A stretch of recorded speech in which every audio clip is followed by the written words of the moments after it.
السلام علیکم ورحمۃ اللہ وبرکاتہ۔ الحمد للہ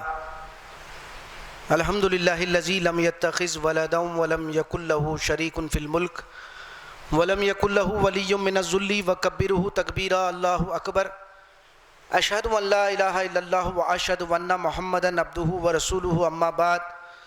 قال اللہ تبارک و تعالی فی القرآن المجید، اعوذ باللہ من الشیطان الرجیم، بسم اللہ الرحمن الرحیم۔ انما التوبۃ علی اللہ للذین یعملون السوء بجہالۃ ثم یتوبون من قریب فاولئک یتوب اللہ علیہم وکان اللہ علیما حکیما۔ ولیست التوبۃ للذین یعملون السیئات حتی اذا حضر احدہم الموت قال انی تبت الآن وللذین یموتون وہم کفار اولئک اعتدنا لہم عذابا علیما۔ محترم سامعین کرام، سورہ نساء کی 17 اور 18 نمبر کی دو آیتیں آپ کے سامنے پڑھ کر سنائی گئی ہے۔ ان آیات کے مطابق اللہ رب العالمین کا ارشاد ہے، یقیناً اللہ رب العالمین پر لازم ہے ان لوگوں کی توبہ قبول کرنا جو نادانی سے کوئی برا کام کر گزرتے ہیں، پھر فوراً اللہ رب العالمین سے توبہ کرتے ہیں، معافی مانگتے ہیں اپنے گناہوں کی، تو اللہ رب العالمین ان پر متوجہ ہو جاتے ہیں، ان کے گناہوں کو معاف کر دیتے ہیں۔ اور اللہ کون ہے؟ وَكَانَ اللَّهُ عَلِيمًا حَكِيمًا، اللہ علیم ہیں، جاننے والے ہیں اور حکمت والے ہیں، حکیم ہیں۔ پھر 18 نمبر کی جو آیت ہے، انتہائی ہمارے لیے جو ہے نا غور کرنے کی بات۔ وَلَيْسَتِ التَّوْبَةُ لِلَّذِينَ يَعْمَلُونَ السَّيِّئَاتِ، اور توبہ ان کی توبہ ہرگز قبول نہیں کی جاتی۔ کن کی توبہ؟ جو لوگ برائی پر برائی، نافرمانی پر نافرمانی کرتے جاتے ہیں، یہاں تک کہ جب ان پر موت کا وقت ظاہر ہو جاتا ہے، موت ظاہر ہو جاتی ہے، جب کہتے ہیں کہ پروردگار مجھے معاف فرما دے۔ اور نہ ان لوگوں کی توبہ اللہ رب العالمین قبول کرتے ہیں جو کفر کی حالت میں، نافرمانی کی حالت میں، انکار کی حالت میں جان دے دیتے ہیں۔ اللہ رب العالمین کیا فرما رہے ہیں؟ یہی وہ لوگ ہیں جن کے لیے ہم نے دردناک عذاب تیار کر کے رکھا۔ یہ دونوں آیتوں کے مطالب ہوئے۔ اللہ رب العالمین کا شکر و احسان ہے کہ اللہ رب العالمین اس دنیا میں ہم کو امتحان کی غرض سے بھیجے ہیں، پھر امتحان میں کامیابی اور ناکامی کا جو طریقہ ہے اللہ کے فضل و کرم سے تجویز کر دی۔ یہ بہت بڑا احسان ہے اللہ رب۔ اور سب سے بنیادی بات، اس کائنات کی اٹل جو حقیقت ہے وہ کیا ہے؟ وہ اللہ ہے۔ اس کائنات کو پیدا کرا، بنایا، پھر اس کے اندر جو ہے نا انسان کو دنیا میں جو ہے نا امتحان کے لیے بھیجا ہے، اور ہمارے لیے جو ہے ہر وہ اسباب کو پیدا کر دیا ہے جس کو ہم استعمال کریں۔ پھر موت کے بعد کی جو اصلی زندگی ہے وہ اصلی زندگی، وہی کامیابی، اصلی کامیابی ہے۔ یہاں صرف ہم کو امتحان کے غرض کے لیے بھیجا گیا، لیکن افسوس ہے شیطان انسان کا جو کھلا دشمن ہے، انسان کو کیا ترغیب دلا رہا؟ یعلمون ظاہرا من الحیات الدنیا وہم عن الآخرۃ ہم غافلون۔ انسان صرف دنیا کی ظاہری نفع اور ظاہری نقصانات سے واقف ہے، ابدی زندگی کے ابدی نتائج، اس کے جو فائدے ہیں، فوائد ہیں، اور جو اس کے نقصانات ہیں، اس سے غفلت میں۔ الحمدللہ اس غفلت سے بچنے کے لیے اللہ رب العالمین کی سنت ابتدا سے آدم علیہ السلام سے لے کر محمد رسول اللہ صلی اللہ علیہ وسلم تک کیا کرے اللہ تعالیٰ؟ ہدایت دیے، ہدایتیں فراہم کرے۔ لیکن افسوس ہے اس فطرت کو انسان کیا کر دیا؟ جس فطرت پر انسان کو اللہ رب العالمین نے پیدا کیا ہے، اس فطرت کے خلاف ہمارے جو ہے نا عقائد ہے اور ہمارے اعمال، جو کہ اللہ کے پاس قابل قبول نہیں۔ اس کے لیے جو بنیادی بات، سورہ روم کی جو 3 آیتیں پڑھی آپ، 30، 31، 32، اللہ رب العالمین فرماتے ہیں کہ فَحْكِمْ وَجْهَكَ لِلدِّينِ حَنِيفًا، یکسو ہو کر اپنے رخ اس مضبوط دین حنیف کی طرف پھیر لو۔ دین حنیفہ، اللہ ابراہیم علیہ السلام ہر مشرکانہ عقائد سے کٹ کر نافع اور ضار کے سلسلے میں کیا کرتے ہیں؟ اپنے ایک تعلق کو راست اپنے رب سے اللہ سے قائم کر، اس دین کی طرف اپنے رخ پھیر دو یکسو ہو کر. فاحکم وجہک للدین حنیفا فطرت اللہ التی فطر الناس علیہا لا تبدیل لخلق اللہ ذالک الدین القیم ولکن اکثر الناس لا یعلمون. اللہ فرماتے ہیں وہ دین کون سا دین ہے؟ جس فطرت پر اللہ نے انسان کو پیدا کیا ہے. وہ فطرت یہ ہے کہ گواہی دیتی ہے، ضمیر ہمارا جو ہے نا ہمیشہ گواہی دیتا ہے کہ تیرا خالق، تیرا پروردگار، پالنے والا اور موت اور حیات کا مالک، رزق کا انتظام کرنے والا کون ہے؟ وہ اللہ ہے. اس کے سوا تیرا کوئی حاجت روا نہیں ہے. جیسے کہ اکرمہ رضی اللہ تعالیٰ عنہ بحری سفر اختیار کر رہے فتح مکہ کے موقع پر، تو آپ غور کر رہے ہیں ملا کہہ رہا ہے اس جو ہے نا مصیبت سے ہم کو کوئی بھی نہیں بچا سکتا. وہی ہستی ہے جو ہم کو اس مصیبت سے خشک تری سے خشکی کی طرف لے آ سکتی ہے. یہی بات ہونا، غور کرے آپ، جو فطرت کیا کری ان کی؟ ضمیر گواہی دیا. ارے یہی بات تو جو ہے نا محمد رسول اللہ صلی اللہ علیہ وسلم مکے میں 13 سال، مدینے میں 8 سال مسلسل جو ہے نا یہ دعوت دی ہے.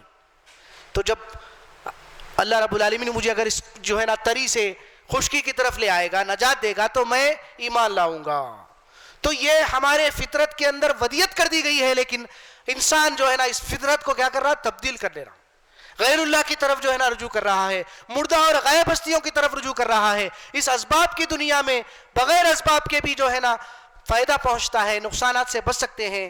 جیسے کہ جو ہے نا اللہ کی آیتوں کو ہدایت کے لیے پڑھنے کے بجائے کیا کر رہے ہیں؟ اس کو سمجھ کر پڑھنے کے بجائے، اپنی زندگی کے جو ہے نا مشل راہ بنانے کے بجائے اس کو جو ہے پڑھ کر پھونک رہے ہیں، دم کر رہے ہیں، مل رہے ہیں، اور فلاں آیت کو فلاں آیت پر، فلاں سورت کو فلاں سورت پر فضیلت دے رہے ہیں. یہ ساری جو ہے نا بے بنیادی باتیں ہیں. یہ فطرت کو تبدیل کرنا. فطرت اللہ فطر الناس علیہا لا تبدیل لخلق اللہ. اللہ رب العالمین نے جس فطرت پر انسانوں کو پیدا کیا جو ہے نا وہ جو ہے نا عدلتی بدلتی نہیں. لہٰذا تم کیا کرو؟ ذالک الدین القیم، یہی وہ مضبوط دین ہے، یہی مضبوط جو ہے نا طریقہ ہے جس پر تم کو قائم ہونا. لیکن اکثر انسانوں کی جو اکثریت ہے اس سے لا علم ہے. تو اللہ رب العالمین کا بہت شکر و احسان ہے کہ اللہ تعالیٰ یہ قرآن مجید قیامت تک کے سارے انسانوں کے لیے ہدایت کی کتاب بنائے ہیں. ان ہدایتوں پر ہم کو حق و باطل، صحیح و غلط کے درمیان میں تمیز کرنا. اس لیے اللہ رب العالمین قرآن کی صفت کو کیا فرما رہے ہیں؟ فرقان. ھدی للناس وبینات من الھدی والفرقان. قرآن سارے انسانوں کے لیے ہدایت ہے. ہدایت بھی کھلی کھلی، یہ کرو یہ مت کرو. اور کیا ہے؟ فرقان ہے، صحیح اور غلط، حق و باطل کے درمیان میں تمیز پیدا کرنے والی کتاب. لیکن افسوس ہے ہمارے جو علماء ہیں، ہمارے جو رہبر ہیں، ہم کو قرآن کو ہدایت کے لیے پڑھ کر سمجھ کر عمل کرنے کے لیے ترغیب دلانے کے بجائے اس کی فضیلتوں کو بیان کر رہے ہیں اور غلط غلط روایتوں کا جو ہے نا سہارا لے رہے ہیں. جبکہ جو آیت آپ کے سامنے پڑھی گئی ہے، آیت سورہ نساء کی، توبہ کے جو قوانین اللہ رب العالمین پیش کر رہے ہیں، گناہ کے ساتھ فوراً جب بندہ اللہ کا جو ہے نا اللہ سے معافی مانگتا ہے، سچی توبہ کرتا ہے، تو اس کے گناہوں کی معافی کی جو ہے نا اللہ رب العالمین خوشخبری دے رہے ہیں. ایسا آسان اور سہل طریقہ چھوڑ کر ہمارے جو بزرگان دین ہیں، ہم جو مختلف روایات ہمارے سامنے آتی ہے کہ جو ہے نا کیا کر رہے ہیں؟ ہم ان کو قبول کرتے ہوئے چلے جا رہے ہیں نا. غور کریے، ایک مسلم کی جو ہے نا روایت ہے جس میں یہ بات فرمائی جا رہی ہے روزوں کے تعلق سے. 9 ذی الحجہ کو جو لوگ روزہ رکھتے ہیں اگلے اور پچھلے گناہوں کی جو ہے نا معافی ہوتی. کیا بات ہے؟ غور کرنا نا، غور کرنا نہیں کرنا. آنے والے گناہ کرنے کا بھی پلان کر رہے ہیں. تو جبکہ اللہ رب العالمین بول رہے ہیں گناہ کرنے کے بعد فوراً جب اللہ کا بندہ اللہ سے توبہ استغفار کرتا ہے، سچے دل سے رجوع ہوتا ہے، تو اللہ رب العالمین اس کو معاف کر دیتے ہیں. اللہ رب العالمین اس گارنٹی دے رہے ہیں یقیناً اللہ رب العالمین ان لوگوں کی توبہ قبول کرنا اپنے اوپر لازم ہے، کر لیے ہیں جو لوگ نادانی سے کوئی برا کا کام کر گزرتے ہیں اور فوراً اللہ رب العالمین سے جو ہے نا معافی مانگتے ہیں، اور اللہ رب العالمین فوراً ان پر متوجہ ہو جاتے ہیں، ان کے گناہوں کو کیا کرتے ہیں؟ معاف کر دیتے ہیں. اور اللہ علیم ہے اور حکیم ہے. اتنی جو ہے نا واضح ہدایات رکھنے کے بعد ہم جو ہے نا کیسے کیسے جو ہے باتوں کو قبول کرتے ہوئے چلے جا رہے ہیں. اور قرآن کو کیا ہے؟ فرقان ہے. صفت قرآن کی صفت فرقان ہے، کسوٹی ہے، اس کو جو ہے نا کیا کر دیا، ہمارے ذہنوں سے نکال دیا گیا. اس کی جگہ پہ کیا بٹھا دیا گیا؟ ثواب، برکت. یہ پڑھ لیے تو اتنا ثواب ہے، یہ کر لیے تو اتنا ثواب ہے، یہ پڑھ کے پھونک لینا، دم کر لینا، مل لینا، یہ سب غلط بات ہے، بالکل غلط بات ہے. عبادات کا مقصد تقویٰ ہے. اللہ رب العالمین عبادات کے جو ہے نا مقصد کو تقویٰ مقرر کرے، لیکن تقوی کے جگہ پہ یہ عبادات کو انجام دیتے چلے جا رہے ہیں. نمازوں کا جو ہے نا صوم و صلات کے پابند ہیں، روزے رکھتے چلے جا رہے ہیں، لیکن مقصد ہی نہیں معلوم ہے ہم کو. اس کا مقصد تو تقویٰ ہے، پرہیز ہے، ڈر ہے، رکنا ہے، فکر آخرت ہے. لیکن افسوس ہے ہمارے ذہنوں میں کیا بٹھا دیے؟ ثواب، برکت، اس کی فضیلتوں کو بٹھاتے چلے جا رہے ہیں. یہ مقصد نہیں ہے. اللہ تعالیٰ جو بات فرما رہے ہیں، یا ایھا الناس اعبدوا ربکم الذی خلقکم والذین من قبلکم لعلکم تتقون. اے انسانوں، ہم اللہ سے ڈرو. اس رب نے تم کو نہ ہی صرف تم کو ہی پیدا کیا، بلکہ تم سے جو پہلے گزرے ہیں ان سب کو اللہ ہی نے پیدا کیا تاکہ تم متقی بنو، تاکہ تم ڈرو. پھر اللہ فرماتے ہیں یا ایھا الذین آمنوا کتب علیکم الصیام کما کتب علی الذین من قبلکم لعلکم تتقون. عبادات کا مقصد تقویٰ ہے، روزے کا مقصد تقویٰ ہے. اے ایمان والو، ہم نے تم پر روزے فرض کیے ہیں اسی طرح جس طرح تم سے پہلے امتوں پر فرض کیے تھے. ان روزوں کا مقصد یہ ہے کہ تمہارے اندر ڈر پیدا ہونا. روزہ ڈھال ہے، روکتا ہے تم کو برائیوں کی جو ہے نا طرف اکسانے، برائیوں کا کام کرنے سے. لیکن کیا کر دیے؟ اس کی جگہ پہ ثواب، برکت، فضیلتیں. یہ بالکل بے بنیادی اور غلط باتیں ہیں. پھر اللہ فرماتے ہیں اتنی جو ہے نا آسان طریقے ہم کو سکھا رہے ہیں، لیکن افسوس ہے قرآن ہمارے لیے کسوٹی نہیں.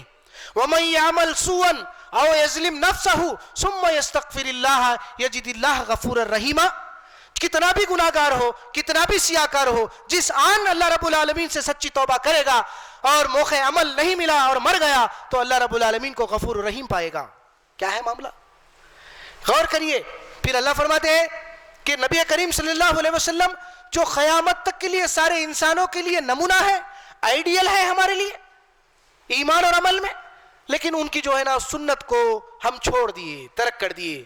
اللہ کے رسول صلی اللہ علیہ وسلم کو اللہ رب العالمین تربیت کر رہے ہیں. جی معمولی بات نہیں ہے. پھر ہمارے لیے کیا ہونا؟ آئیڈیل ہونا نہ ہوا. اللہ رب العالمین فرما رہے ہیں سورہ جو ہے نا مومنون کی 118 نمبر کی آیت ہے، وَقُلْ رَبِّ اغْفِرْ وَارْحَمْ وَأَنْتَ خَيْرُ الرَّاحِمِينَ.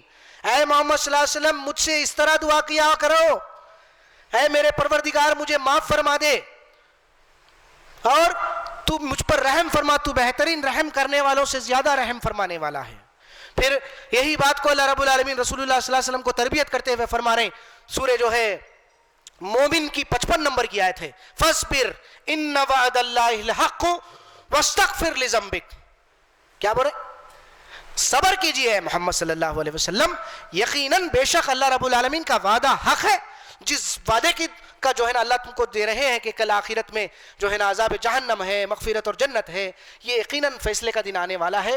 لہٰذا آپ اپنے گناہوں کی معافی مانگیے اور پھر آپ خود اپنے گناہوں کی معافی مانگتے ہوئے مومن مرد اور مومن عورتوں کے لیے بھی دعا کیجئے. پھر سورہ محمد کی 19 نمبر کی بھی آیت فَاصْبِرْ، اللہ فرماتے ہیں وہاں پر بھی وَاسْتَغْفِرْ لِذَنبِكَ، اپنے گناہوں کی معافی مانگو. اللہ رب العالمین کو معلوم ہے کہ تمہارے جو ہے نا ٹھکانے اور تمہارے چلنے پھرنے کو جانتے ہیں. تو یہ جب اللہ رب العالمین نبی کریم صلی اللہ علیہ وسلم جو قیامت تک کے لیے ہمارے لیے نمونہ ہے، آپ کو تربیت فرما رہے ہیں، تو پھر کیا واقعی نبی صلی اللہ علیہ وسلم اس کے خلاف ہم کو بول سکتے ہیں؟ روایات کی روشنی میں ایسے روایات آ رہے ہیں، فضیلتوں کو جو ہے نا بیان کرتے چلے جا رہے ہیں، اور یہ جو ہے نا یہ پڑھ لیے تو اتنا ثواب ہے، یہ روزہ رکھ لیے تو اگلے پچھلے گناہوں کی معافی ہے. یہ قوانین توبہ کے جو آیتوں قرآن مجید کی بیان کیے گئے ہیں اور یہ جو اللہ کے رسول کو تربیت کا اللہ رب العالمین دے رہے ہیں، کیا اس کے خلاف آپ تربیت کر سکتے ہیں ہم کو؟ کیا غور کرنا نہیں کرنا؟ تو پھر اللہ کے رسول صلی اللہ علیہ وسلم فرماتے ہیں میری بات مجھ پر منسوب کرتے ہوئے جب آتی ہے تو ان کو کیا کرو؟ قرآن پر پیش کرو. اگر وہ قرآن کے مطابق ہے تو وہ میری بات ہے، اگر وہ قرآن کے خلاف جا رہی ہے، اگر وہ قرآن کی آیات سے ٹکرا رہی ہے تو وہ ہرگز میری بات نہیں ہو سکتی. تو پھر کیا کر رہے ہیں ہم؟ غور کرنا نہیں کرنا؟ پھر صرف اندھی جو ہے نا تقلید ہے، اندھی زندگی گزارتے چلے جا رہے ہیں. اور سب سے بنیادی بات، اعمال کی قبولیت کے لیے سب سے پہلے اولین جو شرط ہے وہ ہے ایمان کا درست ہونا. ایمان میں اگر شرک کے اجزاء موجود ہے تو ہمارے اعمال برباد ہو جائیں گے. اور پھر جو عبادتیں جس مقصد کے لیے مقرر کر دی گئی ہے، عبادات کا جو مقصد ہے وہ تقوی ہے، تقوی کے بجائے اس کے جگہ پہ جو ہے نا ہم ثواب کو لا رہے ہیں، فضیلتوں کو لا رہے ہیں، ان کو قبول کرتے ہوئے چلے جا رہے ہیں روایتوں کی روشنی میں، کیونکہ مقصد کے صحیح نہیں ہونے کی وجہ سے وہ بھی ہمارے اعمال کیا ہو جائیں گے؟ اللہ کے پاس قابل قبول نہیں قرار پائیں گے. پھر اللہ فرماتے ہیں معمولی بات نہیں ہے، وارننگ ہے. عبادات کا مقصد تقوی ہے، لیکن تم ہے کہ تقوی کے بجائے ثواب. وَلِلَّهِ مَا فِي السَّمَاوَاتِ وَمَا فِي الْأَرْضِ وَلَقَدْ وَصَّيْنَا الَّذِينَ أُوتُوا الْكِتَابَ مِنْ قَبْلِكُمْ وَإِيَّاكُمْ أَنِ اتَّقُوا اللَّهَ فَإِن تَكْفُرُوا فَإِنَّ لِلَّهِ مَا فِي السَّمَاوَاتِ وَمَا فِي الْأَرْضِ وَكَانَ اللَّهُ غَنِيًّا حَمِيدًا. آسمان و زمین جو کچھ بھی اس کے درمیان میں ہے وہ صرف اللہ کا ہے جی. اللہ ہی اس کا مالک ہے، خالق ہے. تم سے پہلے بھی ہم نے نصیحت کی تھی امتوں کو، اللہ کا تقوی اختیار کرو. عبادات کا مقصد تقوی ہے، نہ کہ تقوی کے خلاف نہیں ہے. سب ساری چیزیں نہیں ہیں، بلکہ محمد صلی اللہ علیہ وسلم آپ کو اور آپ کی امت کو بھی یہی نصیحت ہے کہ تقوی ہونا، تقوی پیدا ہونا، پرہیز پیدا ہونا، ڈرنا، اللہ رب العالمین سے رکنا. لیکن اس کے بجائے اس کی مقام پہ جو چیزیں ہم بنا لیے ہیں روایات کی روشنی میں، فَإِن تَكْفُرُوا فَإِنَّ لِلَّهِ مَا فِي السَّمَاوَاتِ وَمَا فِي الْأَرْضِ. جو تقوی کے انکار کرے گا، تقوی کے خلاف جو ہے نا باتوں کو قبول کرے گا، ثواب و برکت، یہ پڑھ لو، یہ پھونک لو، یہ دم کر لو، یہ مل لو، یہ فضیلتیں ہیں. قرآن سورہ یاسین جو ہے نا قرآن کا دل ہے، یہ فلاں ہے، فلاں سورت پر فضیلت رکھتی ہے، یہ پڑھنے سے یہ ہو جائے گا، آیت الکرسی پڑھنے سے جو ہے نا رات میں شیطان سے حفاظت ہوگی. یہ ساری باتیں بے بنیادی تقوی کے خلاف ہے. فَإِن تَكْفُرُوا فَإِنَّ لِلَّهِ مَا فِي السَّمَاوَاتِ وَمَا فِي الْأَرْضِ. جو اس کا انکار کرے گا، تقوی کے خلاف عمل کرے گا، یاد رکھو جو کچھ بھی آسمان و زمین میں اس کے درمیان میں وہ اس کا خالق اللہ ہے، وہ اللہ کی ملک ہے. وَكَانَ اللَّهُ غَنِيًّا حَمِيدًا. اللہ رب العالمین کون ہے؟ حمید ہے، تعریف کیا ہوا ہے. وَكَانَ اللَّهُ غنی، اور غنی ہے اللہ رب العالمین تمہاری تعریف سے، تمہاری جو ہے نا بے عبادتوں سے، تمہارے بے عمل زندگی سے، تمہاری ان عبادتوں سے. تو اللہ رب العالمین کی شان میں، تعریف میں کوئی کمی اور زیادتی نہیں ہوتی. یہ سب کسی کے لیے کر رہے ہیں اللہ رب العالمین؟ بندوں کو جو ہے نا بندگی زندگی کا طریقہ تجویز کر کے ان کو ایک جو ہے نا امن و امان کی زندگی زمین پر بسروا کر موت کے بعد کی ابدی زندگی میں مغفرت اور جنت کے مستحق بننے کے لیے اللہ رب العالمین نے ہمارے لیے دین کو تجویز کیا. وَلِلَّهِ مَا فِي السَّمَاوَاتِ وَمَا فِي الْأَرْضِ. پھر مقرر اللہ رب العالمین فرما رہے ہیں سورہ نساء کی آیتیں، جو کچھ آسمان و زمین اس کے درمیان میں ہے اس کا خالق اللہ ہے، اس کا مالک اللہ ہے. وَكَفَى بِاللَّهِ وَكِيلًا. پھر تیقن دلا رہے ہیں ایمان والوں کو، جو ایمان لا کر ایمان کے عملی تقاضوں کو پورا کرنے والے، جس مقصد کے تحت اللہ رب العالمین نے عبادتوں کو فرض کیا اس مقصد کے تحت تقوی اختیار کرتے ہوئے جو ہے نا زندگی گزارنے والوں کو. وَكَفَى بِاللَّهِ وَكِيلًا. اللہ رب العالمین تمہاری کارسازی کے لیے اللہ کافی ہے جی، کافی ہے. تم مت کرو، مت خوف کرو، مت ڈرو لوگوں سے، حق بات کو بیان کرنے سے، تقوی اختیار کرنے سے، اس کے جو ہے نا مقابلے میں دنیا پر تمہاری ضرب کیوں نہ پڑے. تو اللہ فرماتے ہیں وَكَفَى بِاللَّهِ وَكِيلًا. تمہاری کارسازی کے لیے اللہ رب العالمین کافی ہے. إِن يَشَاء يُذْهِبْكُمْ أَيُّهَا النَّاسُ وَيَأْتِ بِآخِرِينَ وَكَانَ اللَّهُ عَلَى ذَلِكَ قَدِيرًا. اگر تم تقوی اختیار نہیں کرو گے اللہ رب العالمین کو تمہاری ضرورت نہیں ہے، تم کو ہٹا دے گا اور تمہاری جگہ پہ دوسروں کو لے آئے گا. اللہ رب العالمین اس بات پر پوری قدرت رکھتا ہے. تو سوچئے، غور کریے ان آیات کی روشنی میں ہماری زندگی کا احتساب کریے کہ کہاں تک ہمارے زندگیوں میں ان عبادات کے ذریعے تقوی پیدا ہو رہا ہے، یعنی جو ہے نا فضیلتوں کو جو ہے نا قبول کرتے چلے جا رہے ہیں اور جو ہے نا اللہ رب العالمین ہماری دعا کو نہیں سنتے، لہٰذا آگے پیچھے درود ہونا اور جو ہے وہ کیا بولتے فاطمہ رضی اللہ تعالیٰ عنہ کو جو سکھائے سبحان اللہ الحمدللہ اللہ اکبر کہہ دو، یہ سب باتیں بے بنیادی، یہ سارے قوانین توبہ کے خلاف، سارے جو ہے نا قوانین جو توبہ کے بیان کیے گئے اس کے خلاف ہے یہ عمل. تو اللہ کے رسول صلی اللہ علیہ وسلم کا خود جو ہے نا اسوہ رہا اور عمل رہا، آپ کا جو فعل رہا کیا ہے وہ؟ آپ دن میں 100 بار استغفار کرتے، ایک طرف احادیث میں یہ باتیں بیان کی گئی ہے، پھر دوسری طرف روایات کی روشنی میں فضیلت کی باتیں ہیں. کیا دو باتیں صحیح ہو سکتی؟ کیا غور نہیں کرتے؟ عقل نہیں دی اللہ رب العالمین؟ افلا یتدبرون القرآن ولو کان من عند غیر اللہ لوجدوا اختلافا کثیرا. سورہ نساء 82 نمبر کی آیت ہے. کیا تم قرآن پر غور نہیں کرتے؟ اگر یہ قرآن غیر اللہ کی طرف سے نازل کیا گیا ہوتا تو اس قرآن میں تم تضاد بیان نہیں پاتے، متضاد باتیں ہوتی. لیکن اللہ کے فضل و کرم سے یہ کتاب کس کی طرف سے نازل کی گئی ہے؟ اللہ رب العالمین خالق کائنات کی طرف سے نازل کی گئی ہے. یہ کلام کے علاوہ دوسرے جتنے جو لٹریچرز ہوں گے، ذخیرہ احادیث ہوگی، وہ سارے کے سارے غیر اللہ کی طرف سے ہیں، جس کے اندر بالکل 100% صحیح ہے کی بات غلط بات ہے. تحقیق کرنے کی ضرورت ہے. قرآن ہمارے لیے معیار ہے، بالخصوص عقائد کے سلسلے میں. فرقان اللہ رب العالمین قرآن کو کہا گیا ہے، جس کی روشنی میں ہم حق و باطل کو، صحیح اور غلط کو جانچنا پرکھنا ضروری ہے. سوچئے، ایک طرف اللہ کے رسول صلی اللہ علیہ وسلم کا اسوہ ہے، فعل ہے، عمل ہے کہ آپ دن میں 100 بار اللہ رب العالمین سے اپنے گناہوں کی معافی مانگ رہے ہیں، جو ہے نا بالکل معصوم ہے اور جس کے اگلے پچھلے گناہ معاف ہے. تو پھر آپ کا جو رد عمل رہا، آپ اللہ سے معافی مانگ رہے ہیں کثرت سے. پھر صحابہ فرماتے ہیں کہ جب ہماری محفل میں رہتے تو 70 بار اللہ کے سے جو ہے نا اپنے گناہوں کی معافی مانگتے. تو یہ ترغیب ہم کو جب مل رہی ہے تو ہم جو ہے نا کیا کر رہے ہیں؟ دوسری جانب سے جو ہے یہ باتیں قبول کرتے ہوئے چلے جا رہے ہیں. کیا اللہ کے رسول صلی اللہ علیہ وسلم ان جو ہے نا ارشادات کے خلاف کوئی بات بول سکتے ہیں؟ غور کرنا نہیں کرنا، لیکن جب اگر ان کو بولا جا رہا، ترغیب دلائی جا رہی ہے اللہ کی ان آیات کی روشنی میں، ان جو ہے نا احادیث کی روشنی میں، اس باتوں کو جو منکرین حدیث ہے نا، جبکہ نعوذ باللہ من ذالک ہم کو تو کہنا نہیں چاہیے سب سے بڑے منکرین حدیث کون ہونا چاہیے. بس جب احادیث میں ہم کو دو باتیں بھی مل رہی، جیسے کہ یہ مثال ہے، تو پھر سب سے بڑے منکرین حدیث کون ہو گئے؟ بخاری ہو گئے نا، متفقون علیہ، بخاری اور مسلم دونوں. ایسا نہیں ہے، بلکہ الحمدللہ وہ لوگوں بھی جو ہے نا محنت کرے ہیں، ذخیرے کو جمع کیے ہیں. اب یہ امت مسلمہ کی ذمہ داری ہے کہ ہم اللہ رب العالمین کی اس کتاب کو سمجھے، پڑھے اور حقیقت کو جانے، صحیح اور غلط کیا ہے اللہ رب العالمین کی اس کتاب کی روشنی میں جانچنے کی کوشش کریں. یہ صفت ہمارے اندر کب پیدا ہوگی اور کیوں پیدا ہوگی؟ جب تک کہ ہم اللہ رب العالمین کی اس کتاب کو ہدایت کے لیے سمجھ کر نہیں پڑھیں گے. اصل جو مقصد ہمارے ذہنوں سے جو نکال دیا گیا کیا ہے؟ قرآن ہدایت کی کتاب، اس کو ٹکڑے بنا دیے، معمولی بات نہیں ہے. یہ جو اہل کتاب کا بھی یہی رویہ تھا، یہ فلاں صورت پر فضیلت رکھتی ہے، فلاں صورت کے جو ہے نا ورد کرنے سے، پڑھنے سے ہماری بلایوں سے جو ہے نا ہماری حفاظت ہوتی ہے، برکتیں آتی ہے. یہ بھی اہل کتاب کا ہی عقیدہ تھا، یہ میری بات نہیں ہے بھائی. اللہ رب العالمین اپنے کتاب میں خود فرما رہے. سورہ جو ہے الحجر کی آیتیں پڑھیے آپ، 87 88 غالباً.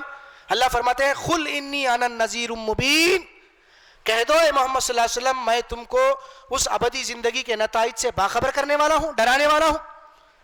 کما انزلنا علی المقتسمین، یہ اسی طریقے کا ڈراوا ہے جو مقتسمین پر نازل کیا گیا، جو ٹکڑے کر لیا اپنے دین کو. الذین جعلوا القرآن عضین، ان کے جیسا مت ہو جاؤ جنہوں نے اپنے قرآن کو ٹکڑے. اللہ رب العالمین یہاں پر الذین جعلوا القرآن عضین، یہ جو قرآن کا جو لفظ ہے وہ ہر کتاب کے لیے استعمال کیا گیا ہے اس آیات کی روشنی میں. یعنی جو کتاب بھی ان کے پاس موجود تھی اس کو کیا کرے وہ لوگ؟ ورق کر ڈالے، ٹکڑے کر ڈالے. یہ اتنا پڑھے تو اتنا ثواب ہے، یہ پڑھنے پر، یہ دم کرنے پر، یہ پھونک لینے پر، اس کو جو ہے نا جن بھگانے کے لیے، یہ جادو ٹونے کے لیے، یہ بالکل یہ غلط بات.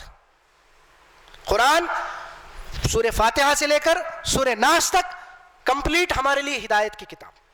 ہم اس کو جسمانی شفا سمجھ کے جو ہے نا پھونک لے رہے ہیں، مل لے رہے ہیں، دم کر لے رہے ہیں، یہ بالکل غلط ہے. اللہ فرماتے ہیں یہ دلوں کی امراض کے لیے نسخہ شفا ہے. دلوں کی امراض سے مراد کیا ہے؟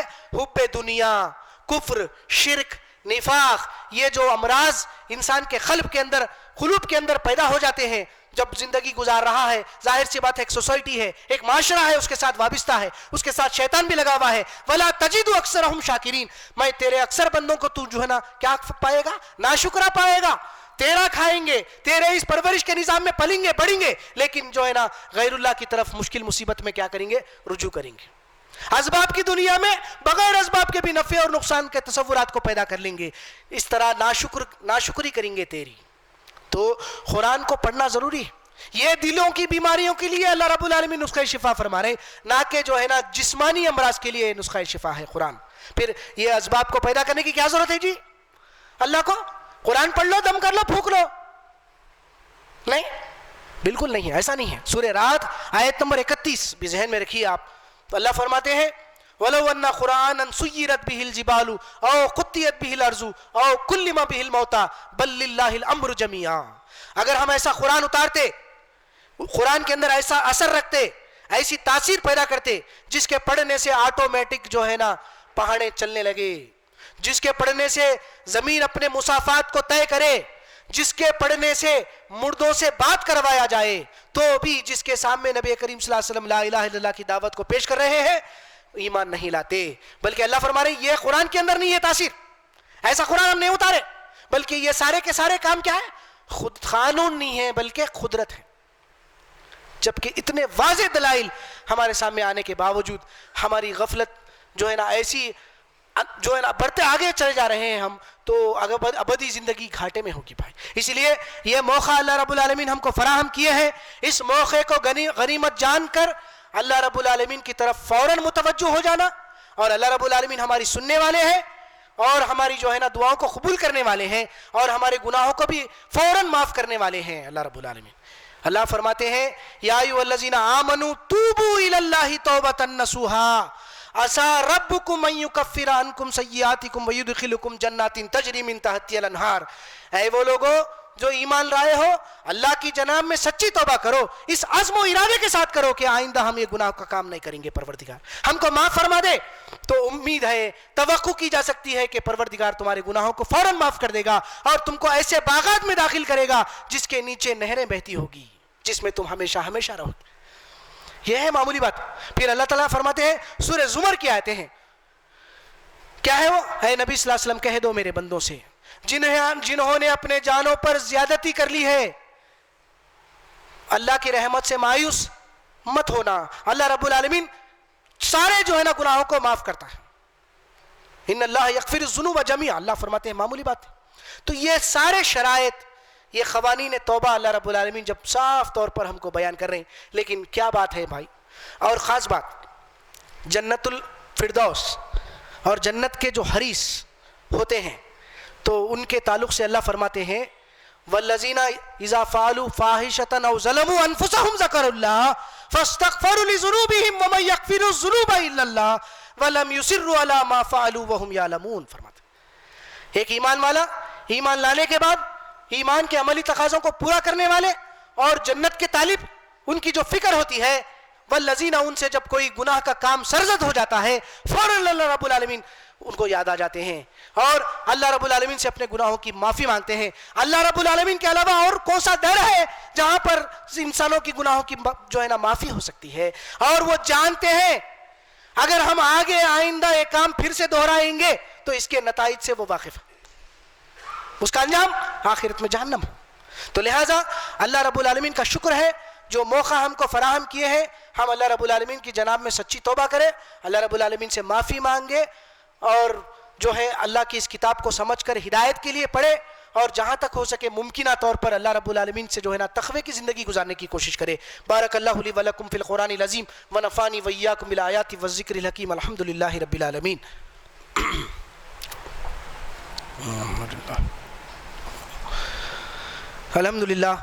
الحمد للہ نحمدہ ونستعینہ ونستغفرہ ونؤمن بہ ونتوکل علیہ ونعوذ باللہ من شرور انفسنا ومن سیئات اعمالنا من یہدہ اللہ فلا مضل لہ ومن یضللہ فلا ہادی لہ ونشہد ان لا الہ الا اللہ واشہد ان محمدا عبدہ ورسولہ، اما بعد، قال اللہ تبارک وتعالی فی القرآن المجید اعوذ باللہ من الشیطان الرجیم بسم اللہ الرحمن الرحیم ان اللہ وملائکتہ یصلون علی النبی یا ایھا الذین آمنوا صلوا علیہ وسلموا تسلیما اللہم صل علی محمد وعلی آلہ واصحابہ وازواجہ وذریتہ واہل بیتہ اجمعین۔